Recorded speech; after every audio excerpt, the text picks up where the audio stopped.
Welcome. In front of me is a Samsung Galaxy M22, and today I'll show you how to enable and set up the Do Not Disturb mode. And to get started, pull down your notification panel, expand it, and look for the toggle, which for me is on the second page right over here. And once you find it, you can hold it to quickly access the settings if you desire to change some of them. As you can see, we have the toggle itself at the top. We have option for how long. Whenever you click on the toggle itself, it will give you the option, these options right here.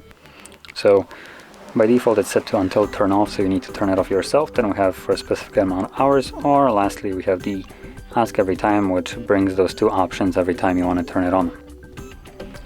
Then we have a schedule. There is one already made, sleeping one. If you want to use this one or maybe modify it or add your own, once you do so, make sure you toggle it on if you want to use it, because you have to toggle schedule on instead of the Do Not Disturb mode. Then I have exceptions for calls, messages, conversations. You can choose who can call you and message you. Then we have also options for alarms and sounds, just overall sounds, what kind of sounds can go through during this mode, and also what kind of apps can interrupt you, give you notifications during this mode.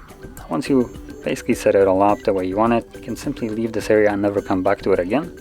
And when you want to use your Do Not Disturb mode, click on the toggle right here, and as you can see, it's now turned on.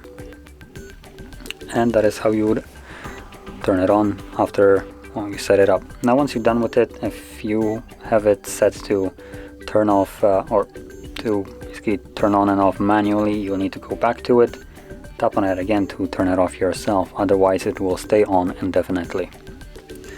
So that being said, if you found this video helpful, don't forget to hit like, subscribe, and thanks for watching.